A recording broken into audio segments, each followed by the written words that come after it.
Yes, then YouTube, we are back with another video on the Wolf of an Aston Villa podcast, brought to you by myself, Connor Wolf. If the first thing you can do is drop this video a like, that would mean the world to me. Also, drop a comment down below. You will see I do reply to every single comment. I love having an engaging conversation with you. And if you can hit that subscribe button to my channel, that would mean the world to me. We are well on the way to 500 subs, so if you can hit that subscribe button to my channel, please do that. It would mean the world to me. Also, I am proudly sponsored by Luke Roper. So if you do want to check out Luke's website, link is down in the description below. Luke1977.com. Use the code WOLF20, all one word, for 20% off your whole order, including sale items. And today is a video I never ever thought I would ever be doing on Aston Villa. But I think it's showing how the landscape is changing in European football. The Premier League is well and truly the Super League. And it is. Like, the Premier League is the Super League. Never mind the Big Six cartel. I'm going to say Big Six in brackets, by the way, because how Tottenham Hotspur in that, I'd love to know. But the Premier League is the Super League now. Never mind the league that the so-called top six wanted to make a couple of years ago. The Premier League has got all the money, has got all the rich owners. It's been, what's the word I'm looking for? The way that Sky have done it over the last 20 years is probably a testament to what they've done. Really, I don't really like Sky and all that, but like what they've done in terms of marketing, it is a marketing genius. The Premier League has got all the money. It's a very competitive league, although Man City are kind of turning it into a Bundesliga. And that brings me on to the point that I'm going to show you right now. Aston Villa are interested in Ansu Fati. What am I seeing? Ansu Fati. I don't know how you say his name, but Mendes, who is the client of Fati, by the way, is offering the player for around 50 million euros. Now, if any of you don't know who Ansu Fati is, he was tipped to be the next big thing, but he has had some horrendous injuries at Barcelona, and I mean horrendous. And I'm going to be honest, I do watch quite a bit of La Liga. I don't think he is the same player as he was pre-injury. I just don't think he is. But the good thing is with Ansu Fati, he is still only 20 years of age. He is so young. He's born on Halloween. No, he's born 2 days before me. His player value on SofaScore is 36 million euros. And due to his injury record and the fact that he is worth a lot, and clubs will still pay a lot of money for him because of the potential that this player has got. He only made 12 starts. He actually appeared in 36 league games last season, but he only made 12 starts. And in them 12 starts, he got 7 goals and 3 assists. That's 10 goals and assists in 12 starts. That is ridiculous. Like, that is absolutely ridiculous. If you go the season before, only 10 appearances, only 3 starts, 4 goals. Like, this is what I'm saying. When he plays, he scores. But the problem is with Ansu Fati has been his injury record. Again, season before that, 6 starts, 4 goals. When he plays, he scores. But with Ansu Fati, the injuries have really hampered him. Although in pre-season, he did look good for Barcelona. And maybe now the injuries are over the hill now. Maybe now he wants to get... Like, the way I look at it, YouTube, is this, right? If you are a player and you've had quite a couple of bad injuries like Ansu Fati has, and he's had some really bad injuries, maybe that player does just need to move out of the club to get new surroundings, to get away from the club, right? I always remember Tyrone Mings had a horrendous injury. I'm probably not the player to use now because poor sod, he has just done his ACL. But Tyrone Mings had a horrendous injury record pre-Aston Villa. Absolutely horrendous.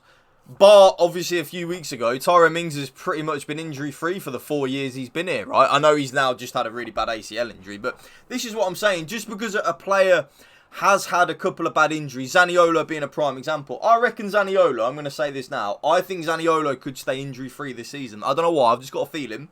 Same with Tyrone Mings, and this brings me on to the point of Ansu Fati. Just because he has had quite bad injuries at Barcelona doesn't mean he's an injury-prone player, right? If you kind of know what I'm saying. Because maybe these bad injuries have just really stampered his growth and he just needs to get out of Barcelona, have a fresh start. One thing I will say, actually, and the more I think about it, it has just come into my head.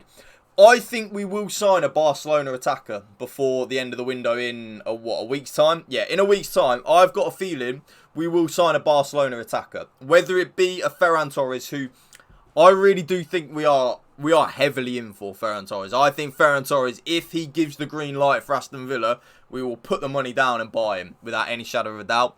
Whether it be a Ferran Torres, an Ansu Fati, an Eze Abde, all these players. We have had a link, by the way, as well. I know this isn't on the same video, but we have had a link to Marcus Alonso as well. From what I know, that is absolute bullshit. Apparently, we're not interested in Marcus Alonso, so that's why I'm not going to do a video on that. I just know that isn't to be factually true. So we're not really interested in Marcus Alonso. But Ansu Fati, if we can buy him, and he does want to come to Aston Villa, which is a big thing. Like Ansu Fati is that type of player, YouTube. He doesn't have to take a step down from Barcelona, right? He could easily go and move from Barcelona to an Inter Milan, an AC Milan, a Juventus, I think a PSG would love an Ansu. Maybe a PSG would love an Ansu Fati. You know, these players, they don't have to come to Villa if they don't want to. And I think it's why Pau Torres took a little bit longer. I think Pau Torres was holding out for a Bayern Munich. When then Bayern Munich probably said to him, look, we're not going to sign you. Pau Torres then goes, yeah, you know what? I will go to Aston Villa. Because we are one of these clubs now that around Europe, we're an attractive proposition. You can come to, like, look at the players that we've signed over the last year or so. Yuri Tillemans, Moussa Diaby, Pau Torres, Diego Carlos. These are European standard players. Like, these are players that play in Europe season in, season out for their clubs. And they want to come to the Premier League. And they want to come to Aston Villa. Because they know if they play well for Aston Villa, that ups their profile even more. And they're more likely to maybe even get a move down the line for a lot of money to a bigger club as well. So, Ansu Fati, 20 years of age. If any of you don't know who he is, though, I will say this. He is very explosive and he is very, very clinical. Like, he has got his finishing ability and his striking of the ball and his off-the-ball movement is world-class. Genuinely world-class. He had potential when he burst on the scene to be whatever the hell he wanted to be. But, of course, injuries, stuff like that determine how your career goes. And he has been unlucky now for the last, 2-3 seasons with injuries. So, there is a risk with it. But I trust Unai Emery and Monchi. Although, there is an although, I've got a feeling this might be a smokescreen. I don't know why. I've just got a feeling we're going to sign Ferran Torres before the end of this window. Like, us selling Archer for 20 million... Aaron Ramsey for 14 million. Pure profit in terms of FFP because they're academy graduates. Philogene for 6 million. Keenan Davis for 2 million. That's a lot of wiggle room with FFP for selling them academy graduates. I'm expecting a big attacking signing before the end of the window. Whether it be a Ferran Torres, an Ansu Fati. I'm trying to think of the other players we've been linked with. Jonathan David from Lille. I don't know what. I've got a feeling we're going to go big. There's something going on behind the scenes. We wouldn't sell Cameron Archer unless we're going to bring in a replacement. We wouldn't sell Aaron Ramsey, especially with the Buendia injury, unless we're bringing in a replacement. Jaden Philogene would have had quite a few minutes for us this season. We're selling him now. Why are we selling him?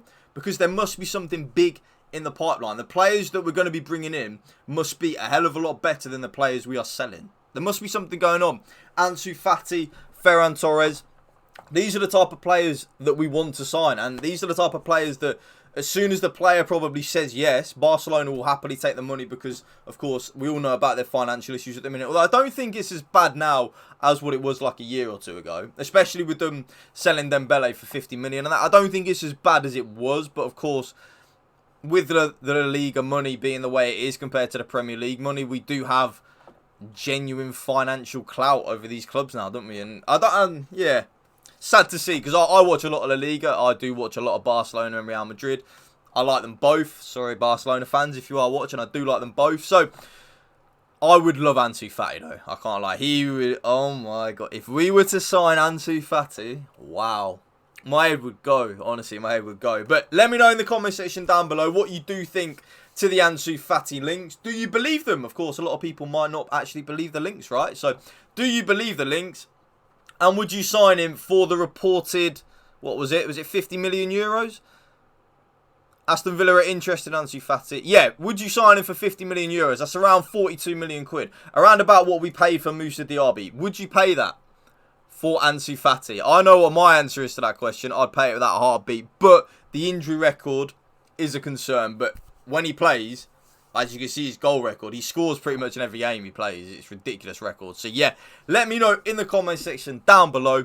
Are you interested well, not are you interested? Would you like Aston Villa to sign Ansu Fati? Barcelona fans, if you stumble across this, do you think you will be selling Ansu Fati this summer? Do you think you will? Drop this video a like as well. Let's hit a like target. I don't know, 100 likes.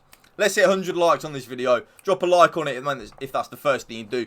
And as well, YouTube, hit that subscribe button to my channel. Please, please, please do so. It's free to do so. Bottom right-hand corner, I do upload daily on this channel. Thank you for watching. Remember, spread the love and positivity. PMA, positive male attitude. Peace out. One love.